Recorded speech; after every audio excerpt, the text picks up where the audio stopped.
Inca সাম্রাজ্য, আন্দেজ পর্বতমালা বা মাচু পিচুর জন্য বারবার বিশ্ব মিডিয়ার খবরে আসা পেরু জেনজি বিক্ষোভে উত্তাল।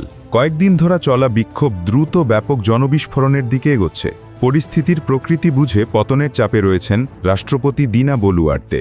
কর্তৃপক্ষ এবং মানবাধিকার কর্মীদের মতে পেরুর রাষ্ট্রপতি দিনা বলুয়ার্তে এবং কংগ্রেসের বিরুদ্ধে বিক্ষোভ চলাকালীন একজন পুলিশ অফিসার সহ কমপক্ষে ১৯ জন আহত হয়েছেন।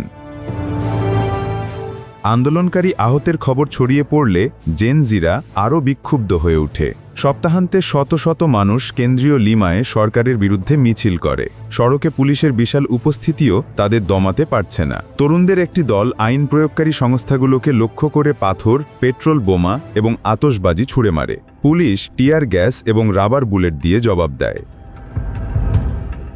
মানবাধিকার জোট, জাতীয় মানবাধিকার সমন্বয়কারী রোববার ২৮ সেপ্টেম্বর জানিয়েছে, সংঘর্ষে একজন সাংবাদিক সহ ১৮ জন আহত হয়েছেন। বিভিন্ন গোষ্ঠীর দ্বারা আয়োজিত মার্চের সময় মোলোটোভ ককটেল হামলায় একজন পুলিশ অফিসার ভয়াবহ মাত্রায় দগ্ধ হন। পুলিশ এ তথ্য জানিয়ে সোশ্যাল মিডিয়ায় সংঘর্ষের ছবি শেয়ার করেছে। গোষ্ঠীটির আইনজীবী মার পেরেজ বলেছেন, আমরা পুলিশকে প্রতিবাদ করার অধিকারকে সম্মান করার আহ্বান জানাচ্ছি। জনগণের উপর আক্রমণ করা তো দূরের কথা, বিপুল পরিমাণে টিয়ার গ্যাস নিক্ষেপের কোনো যুক্তিসঙ্গত কারণ ছিল না।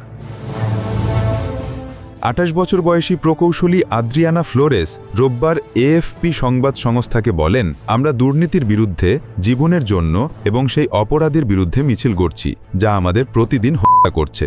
গত ৫ সেপ্টেম্বর বলুয়ার্ট সরকার একটি আইন পাশ করে। এরপর থেকে সামাজিক অস্থিরতা বৃদ্ধি পায়।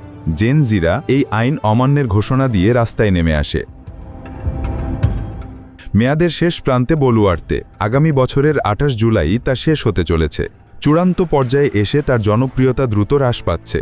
তরুণরা বলছেন, রাষ্ট্র তরুণদের চাকরি দিতে ব্যর্থ হলেও নিবর্তনমূলক আইন করতে একধাপ এগিয়ে। প্রতিবেদনে জিনুক রহমান, কণ্ঠে মৃদুল।